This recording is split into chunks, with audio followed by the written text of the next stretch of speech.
join us on our vacation to Holbox and Cancun. We made it to the Cancun airport, and from there we were able to get an Uber straight to Holbox. You can get to Holbox, which is an island off of Cancun, like maybe 2-3 hours away. And there's different ways of transportation to get there, but for us it was just easier and more convenient on that day to get an Uber. So you're first going to get to this port city called Shiquila, and from there you can get either a ferry or a little smaller boat to get to the island of Holbox.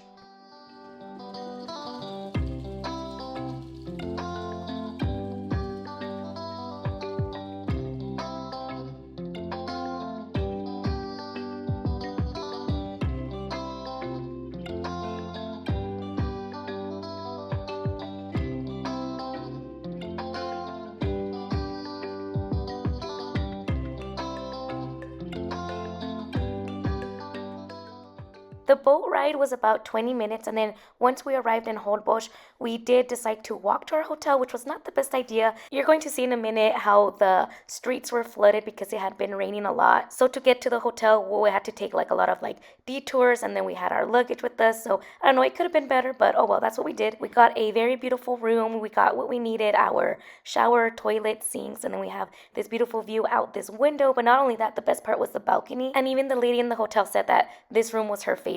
So if you're interested, this is the Sirenas Boutique Hotel. The humidity here is no joke, but I think it's definitely worth it because just the peace and the tranquility that you feel here on this island it's like unmatchable. So it's definitely worth it.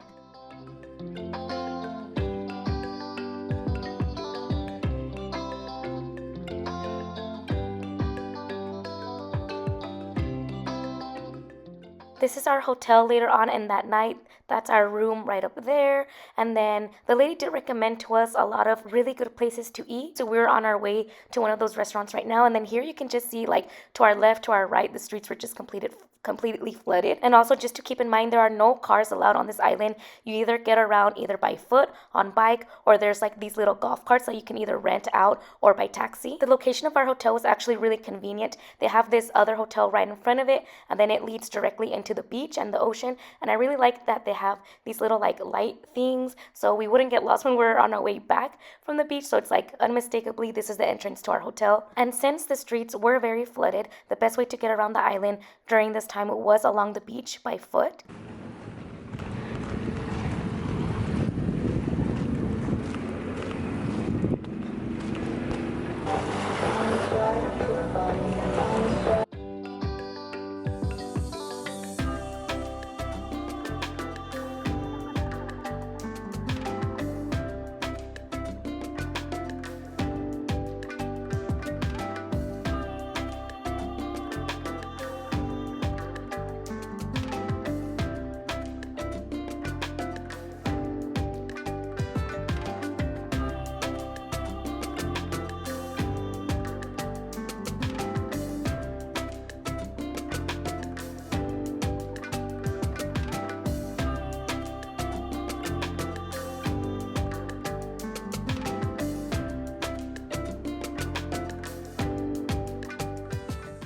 And welcome to the next morning. It took some time for the camera to adjust. It was very cool in the room, and then as soon as we stepped outside, it started to get foggy, the lens, because of the humidity. Again, it's unreal. But here this morning, we just started by going downstairs, and it has a very beautiful common area where people can go and get their coffee. They have a little fridge, they have a microwave, so we decided to just take some leftovers from the previous night, and that's what we had for breakfast. And I also really just love the decor of this hotel. Super nice. It felt like home. It was like homey, so that was nice.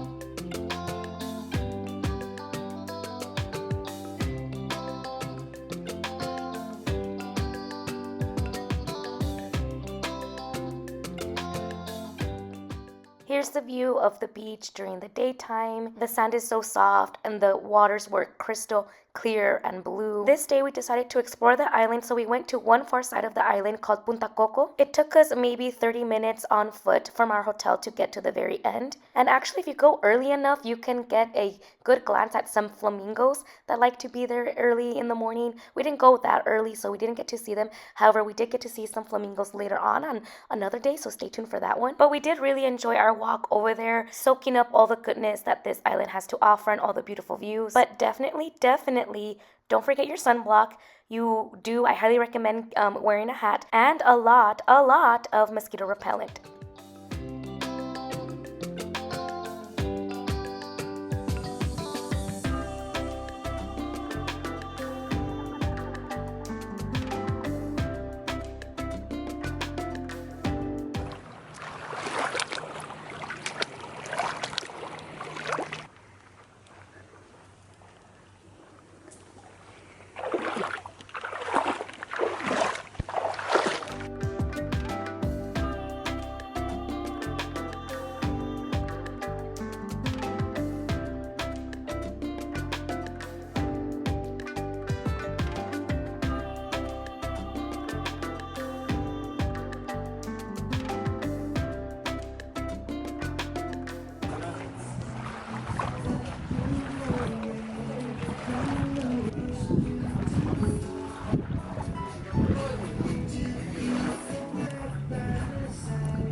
This is where the flamingos like to hang out in the early mornings. Since it's nice and shallow, we decided to get in the water and relax here a while.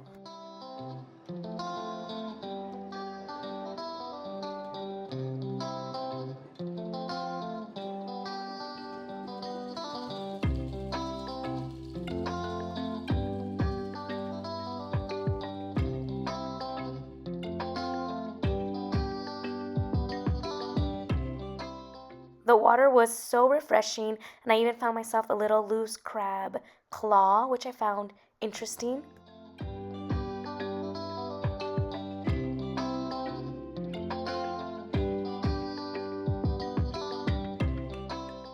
We got a taxi back to the center of Holbox. At this time, we weren't too hungry. More than anything, we just wanted a place to cool down, drink lots of water, rehydrate, and we actually found the perfect place for that.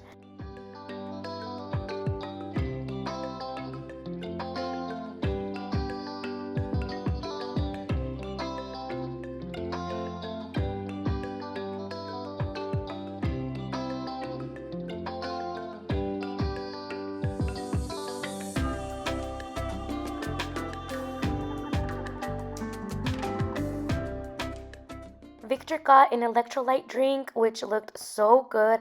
Now looking back at it, I wish I could have tried it because he said it was better than Gatorade. We both also drank a lot of water, and then I decided to get this like acai kind of jar thing with fruit. So yummy.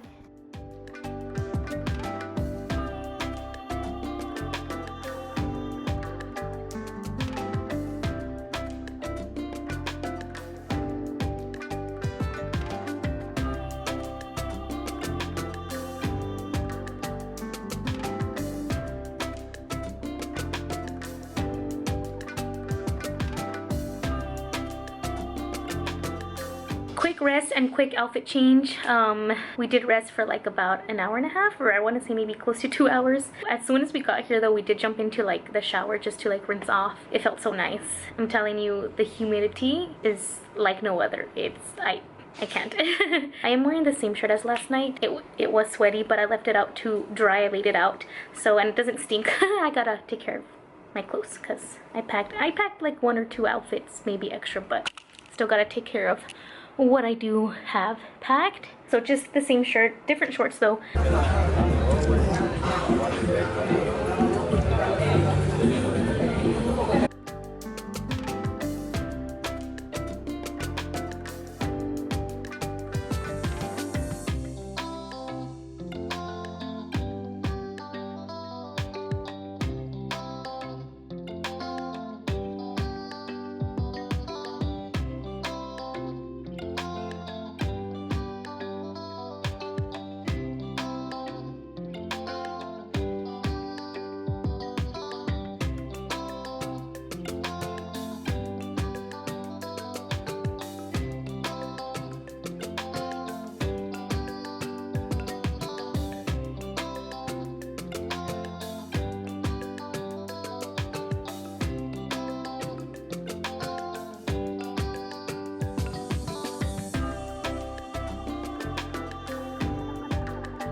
This one was another very highly recommended restaurant, so we decided to go and try it out. And it ended up being, I think, Victor's favorite. The food was literally hands down so delicious. Everywhere we went, just all the places were super cute. And then the decor in this place, there was a pillow that matched my purse without even knowing it. And I thought that was like amazing.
We ended off this day by going to see the bioluminescence. So we went to our hotel, changed into our bathing suit, and while we waited for our tour to pick us up, we had some raccoon friends come and hang out with us while we waited. But the bioluminescence, guys, I highly recommend it. I believe everyone should have this on their bucket list and experience it. Such a magical experience. I literally almost cried. Like, I had tears in my eyes how beautiful it was. The only bad thing though is that you cannot capture the bioluminescence on a regular phone or camera. It needs like a special lens. Some people on the tour were nice enough to take a photo of us with their iPhone, and they were able to capture the constellation above us that night. However, I don't think anyone was able to get the bioluminescence, but look it up and definitely you should experience it in person. So that finished off our night. This was on our way back to the hotel. Don't forget to like and subscribe if you did enjoy it, and stay tuned for more vlogs of this vacation coming really soon.